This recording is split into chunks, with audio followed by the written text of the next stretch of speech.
بچوں کا یہ وہم پیدائشی ہوتا ہے کہ ماں ان کو چھوڑ کے چلی جائے گی، کیونکہ بچوں نے بہت کمفرٹیبلی 9 مہینے گزارے ہوتے ہیں ماں کے پیٹ میں. ٹیمپریچر بہت اچھا ہوتا ہے، ایئر کنڈیشن ماحول ہوتا ہے، کھانا پینا کوئی مشکل کے بغیر ہوتا ہے، آٹومیٹک آکسیجن سپلائی مل رہی ہوتی ہے، اور بندہ بس ایک جھولے میں ہوتا ہے جس میں بہت دنیا جہان کے کمفرٹ ہوتے ہیں جب بچہ ماں کے پیٹ میں ہوتا ہے. اور اس کے بعد جو ہی وہ دنیا میں آتا ہے تو روتا ہے، کیونکہ اس کو بہت سارے مشکلات ہوتی ہیں، محتاجیاں ہوتی ہیں، جو کہ وہ پھر رو کے اپنی محتاجیوں کو ظاہر کرتا ہے. اور دوسرے لوگ جو پیار کرنے والے لوگ ہوتے ہیں، ماں باپ یا دیگر لوگ، تو اس کی محتاجیوں میں اس کے کام آتے ہیں. لیکن وہ یہ حادثہ نہیں بھولتا، اور اس کے ذہن میں یہ تازہ رہتا ہے کہ مجھے بہت کمفرٹیبل ماحول سے ایک انکمفرٹیبل دنیا میں بھیج دیا گیا ہے، اور پھر اس کو لمبی جد و جہد کرنی پڑتی ہے دوبارہ ویسا کمفرٹیبل ماحول حاصل کرنے کے لیے، اور وہ کوشش کرتا رہتا ہے لیکن کر نہیں پاتا.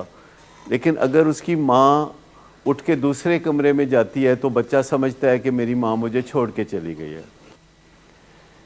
اگر ماں اسکول چھوڑ کے بچے کو جاتی ہے تو وہ سوچتا ہے کہ وہ کبھی واپس نہیں آئے گی. یہ ایک اٹرنل وہم ہے، ہمیشہ کا وہم ہے بچوں کو. تو مائیں کبھی کبھی ڈراتی بھی ہیں کہ تم میری بات نہیں مانو گے تو میں تمہیں چھوڑ کے چلی جاؤں گی. تو ایسا کبھی بھی نہیں کرنا چاہیے. ایک ایسے وہمی کو جو پہلے ہی یہ سوچتا رہتا ہے کہ مجھے چھوڑ دیا جائے گا، اور پھر یہ اس کے اندر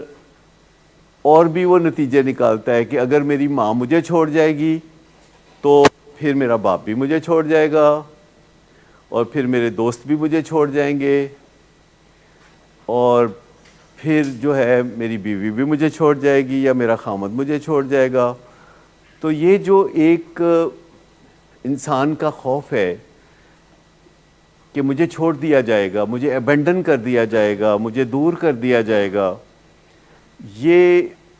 بار بار ٹریگر ہوتا ہے. اگر آپ کسی کو گھور کے دیکھتے ہیں تو آپ تو صرف گھور کے دیکھ ہوتے ہیں، لیکن دوسرا سوچتا ہے کہ ابھی اس نے مجھے گھور کے دیکھا ہے، ہو سکتا ہے کل یہ مجھے چھوڑ کے چلا جائے یا مجھے اپنے آپ سے دور کر دے.